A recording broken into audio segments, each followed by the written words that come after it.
계속해서 역대기 말씀을 살펴보고 있습니다. 이제 거의 막바지로 가고 있는데요. 유대의 왕들이 어떻게 흥망성쇠했는지 상대적으로 그 열왕기에 비하면 간단 명료하게 이야기들이 이제 소개가 되고 있습니다. 그래서 오늘도 새 이야기가 나오죠. 요담 왕과 아하스 왕과 또 어떤 선지자의 이야기입니다. 그래서 이 역대기의 한 가지 특징이 계속 살펴보는 게 열왕기서는 북이스라엘의 왕국의 이야기도 꽤 나름 비중 있게 적혀 있습니다. 그래서 남유다 왕국과 북이스라엘이 번갈아 가면서 기록이 되고 있지만 이 역대기서는 이제 그렇지 않은 걸 우리가 보고 있죠. 오직 남유다 왕국 이야기만 쭉 나오고 있습니다. 그러니까 다윗의 계보를 따르는 왕들을 중심으로 기록이 되고 있는데, 또 한 가지 특징이 있다면 그 열왕기서가 왕과 선지자 이 두 그룹으로 이제 이야기가 진행이 된다면, 역대기는 유다 왕과 또 제사장을 포함한 레위인을 중심으로 얘기가 진행이 된다는 거예요.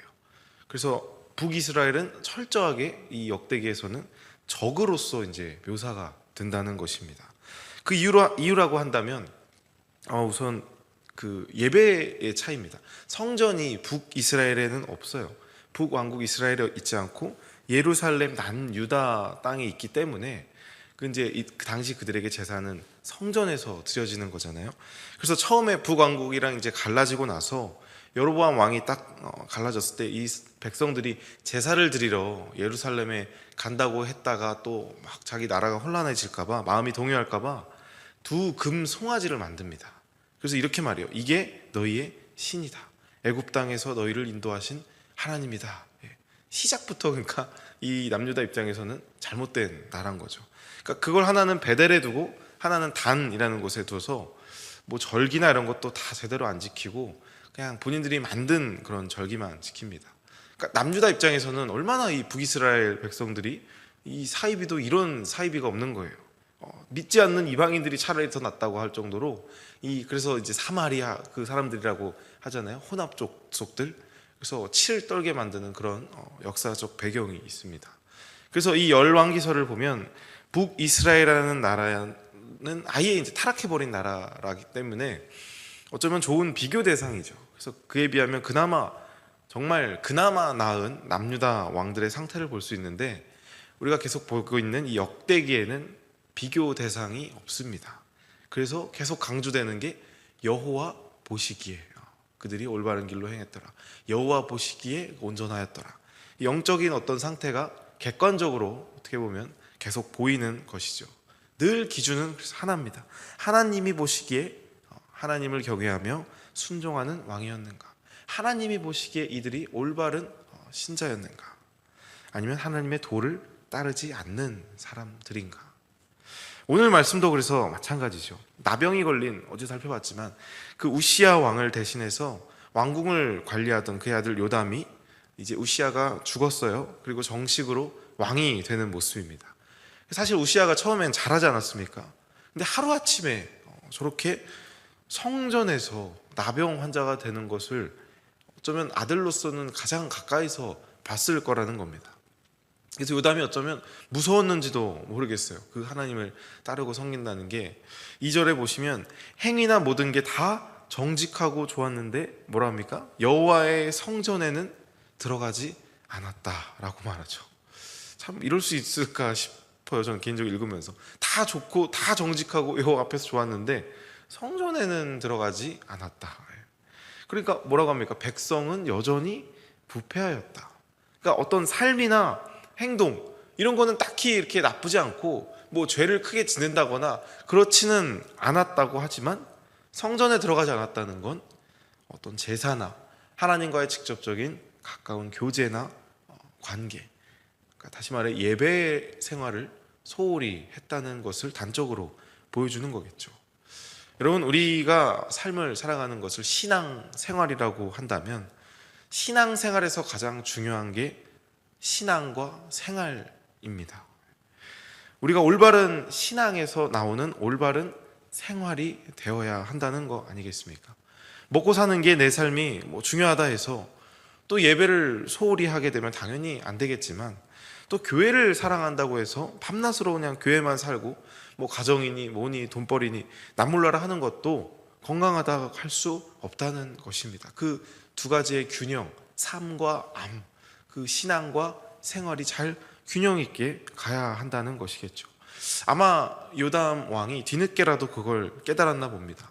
3절부터 그가 하나님의 성전을 증축하는 모습이 그려지고 있는데, 그가 이제 암몬과의 정쟁에서도 승리를 하고 점점 강화해졌다 하면서 상대적으로 조용한 마무리를 이제 보여줍니다. 그래서 그 기준 역시 동일하죠. 6절에 말합니다. 하나님 여호와 앞에서 바른 길을 걸었기 때문이다. 그의 아버지 우시아는 그렇게 끝내지 못했어요. 그래서 너무나 처절하게 망했습니다. 심지어 나병이라는 그 하나님의 저주에 걸렸다는 병까지 얻게 되면서 그의 왕의 묘실에 가지 못하지만, 요담은 하나님의 바른 길을 걸었다. 굉장히 간단, 명료, 심플합니다. 그런데 또 참 아이러니한 게, 그 아들 아하스가 이제 왕이 시작되면서 또 어떻게 합니까? 28, 1, 2절에 그의 조상 다윗과 같이 아니하여 여호와 보시기에 정직하게 행하지 않았다. 기준은 하나입니다. 여호와 보시기에. 그리고 이스라엘 왕들을 따라 바알들의 우상을 만들고 별 안 좋은 행동을 다 하죠. 당연히 이제 그 결과는 하나님께서 그를 버리는 결과를 낳게 되는 것입니다. 심지어 나중에는 얼마나 나쁜 짓을 하냐면, 하나님의 그 성전 기물을 막 다 부셔요. 그리고 성전 문까지 폐쇄하면서 아예 들어가지를 못하게 합니다. 이게 하나님의 왕이 할 행동입니까? 어쩌면 이스라엘 왕조에서 가장 어두웠던 시대 중에 하나가 바로 이 아하스 왕이에요.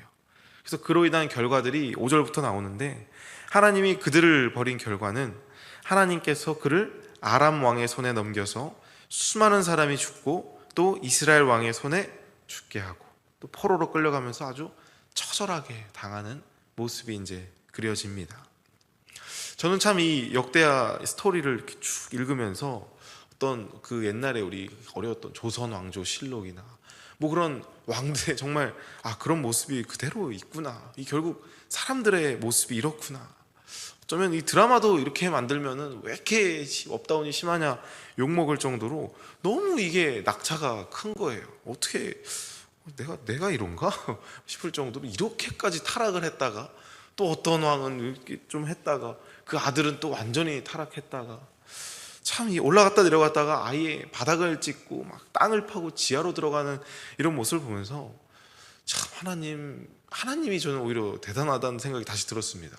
이런 백성을 포기하지 않고 또 나 같은 이런 업다운 심한 죄인을 계속 여전히 살려두시는 그 은혜가 참 대단하다. 이제는 저주를 받는데 아주 학살을 당하지 않습니까? 참 우리가 이런 말씀을 보면서 개인적으로 묵상이 되고 또 기억해야 되겠다 생각이 되는 게, 우리가 자칫 오해를 할 수 있다는 또 생각을 해봤어요. 하나님께서 이스라엘 백성을 이제 딱 가져다 두고 마치 어떤 애완동물처럼 이렇게 지켜보면서 말을 듣나 안 듣나 하면서, 잘 들으면 간식 하나 더 주고 잘한다 해주고, 못 들으면 막 갑자기 맴매를 들어갖고 막 패고 혼내고 때리고, 그런 하나님으로 오해하기 우리가 보통 쉽다는 것입니다. 그래서 보통 말 잘 들으면 뭐 떡 하나 더 주고, 안 들으면 막 저주하고 병 주고 하는 그런 폭군 하나님으로 우리도 모르게 실제로 생각을 하고 묘사를 하는 경우도 실제로 있는데, 여러분 우리 하나님이 그렇지 않죠. 보이는 그런 어떤 결과나 이런 것들이 그런 것이지, 이게 하나님께서 그런 분이다라고 결코 말을 할 수가 없다는 것입니다. 우리가 늘 잊지 말고 기억해야 될 게, 지금 이 말씀, 이 역대기 말씀도 그렇고 다 그 사사기나 어떤 그런 성경의 저술, 목적과 의도, 그리고 그 듣는 1차 독자가 누구고 2차 독자가 누구고 또 3차 독자가 누군지를 늘 고려를 해야 된다는 것입니다. 지금 이 말씀을 듣는, 이 역대기 말씀을 듣는 백성은 하나님의 백성입니다. 그런데 이미 망해버렸어요. 하나님이 그렇게 하지 마라 한 거를 하고 또 해서 망해버린 백성들이 이미 망해버린 상황에서 이 말씀을 듣고 있다는 것입니다. 포로 신세에 사람들이라는 거예요. 전적으로 타락해서 누군가의 전적인 도우심과 건지심이 없이는 그냥 어떠한 희망도 가망도 능력도 없는 그런 존재, 스스로 구원을 할 어떤 일말의 가능성조차도 희망조차도 없는 존재들이 듣는 말씀, 바로 우리들 아니겠습니까? 여러분, 이들에게는 누군가의 도움이 필요합니다. 구원의 그 도우심이 필요합니다. 이미 망했어요. 희망이 없습니다. 괜찮지 않은 상태입니다. 죽은 목숨이에요. 그냥 이대로 놔두면 그냥 영원히 희망 없이 버려진 채 그냥 죄에 찌들어서 그저 사망의 길로 갈 수밖에 없는, 운명이라고는 그거밖에 없는 그런 존재들이라는 것입니다. 근데 여러분, 이런 백성들을 처음에 누가 선택하셨습니까? 바로 하나님이죠. 하나님. 왜 그들을 선택했습니까? 그들이 뭐 가능성이 있어서요? 애초에 좀 준비된 자라서 그랬습니까? 아니면 뭐 다른 종족에 비해 좀 머리가 좋다거나. 우리는 여러분 왜 선택받아서 이 교회에 나와 하나님께 예배를 드리고 찬양하고 있는 걸까요? 우리의 어떠함이 아니라는 것입니다. 그저 하나님의 전적인 은혜이고 그 죽음으로 가는 자들을, 나를 건지신 하나님의 은혜라는 것입니다. 이스라엘 백성도 똑같고 우리도 그래요. 뭐 기술이 발달해서 힘이 좋아서 전쟁을 잘해서 전혀 그렇지 않습니다. 오히려 덜 떨어지면 떨어졌지, 그들은 하나님의 은혜 없었으면 여전히 살 수 없었던 존재였다는 것을 아마 누구보다 그들 스스로가 잘 알고 있었을 거예요. 그래서 그런 외적인 이유가 전혀 배제된 채 이유는 딱 하나입니다. 하나님께서 그렇게 하시기로 했으니까. 하나님께서 그렇게 하시기로 한 거예요. 저도 가끔 이제 뭐 여행을 준비하고 뭐 어디 식당을 가고 하면 물어봐요. 왜 거기가? 거기 왜 가? 저는 막 이렇게 처음에 설명하다가 왜 하면 그냥 말해요. 아빠가 그렇게 하기로 했으니까. 아빠의 결정이 그렇게 하기로 한 겁니다. 근데 하물며 선하신 하나님께서, 그 세상 어떤 아버지와도 비교할 수 없는 선하신 하나님께서 그러한 작정으로 하신 거 아닙니까? 그리고 요구한 건 딱 하나입니다. 내가 널 선택한 걸 기억해라. 너는 내 자녀인 것을 기억하라. 넌 나의 자녀임을 기억해라. 나와 교제하고 나와 소통하고 나와 같이 걷고 내 길을 함께 걷자. 그게 가장 좋은 길이고 너의 유일한 살 길이기 때문에 그렇다는 겁니다. 근데 여러분, 그걸 안 한 거예요. 그걸 안 한 거예요. 애초에 그 죄의 시작이 그거 아닙니까? 아담이 하나가 무슨 죄를 졌습니까? 다 먹으래요. 나와 그냥 교제하고 살재요. 근데 죄의 시작을 생각해 보시기 바랍니다. 그 딱 하나, 선악과를 통해서 이 너와 나의 관계만을 기억했으면 좋겠다. 너가 나의 아들이고 내가 너를 창조주고, 그 딱 하나. 그런데 그 딱 하나를 어긴 거죠. 우리가 생각했을 때 뭐 그 사과 하나 먹은 것 같고 용서해주면 되지 하겠지만, 그 먹은 행위 자체는 뭡니까? 하나님과 나의 관계를 거부한 겁니다.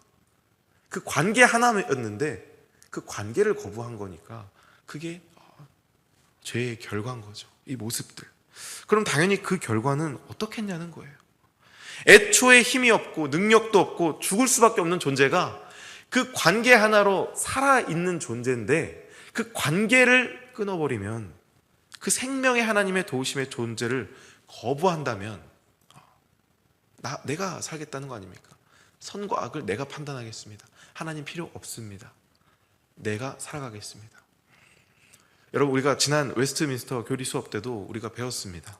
하나님은 우리를 로봇처럼 만들지 않으셨다는 거예요. 자유의지를 주셨고, 물론 우리의 모든 것이 하나님의 예정 안에서 이루어지는 섭리고 그의 전능하심 아래서 벌어지는 경륜의 이름은 맞습니다. 결코 우리는 저의 어떤 행위나 이런 것들이 하나님의 섭리와 뜻에 어떤 제지당하지도 않고 제 마음대로 행동합니다. 그러나 여러분, 중요한 게 있습니다. 우리의 죄는 우리의 죄입니다. 하나님께서 우리를 죄 짓도록 이렇게, 그것도 하나님의 계획 아니요? 물론 그 모든 것은 하나님의 섭리고 하나님은 그 죄마저도 그의 계획을 통해 사용하시지만 우리의 죄는 우리의 죄라는 거예요. 그래서 하나님은 결코 강요하거나 로봇처럼 입력해서 요즘 코딩 하잖아요. 띡띡해서 내가 이렇게 하도록 하지 않으신다는 거예요.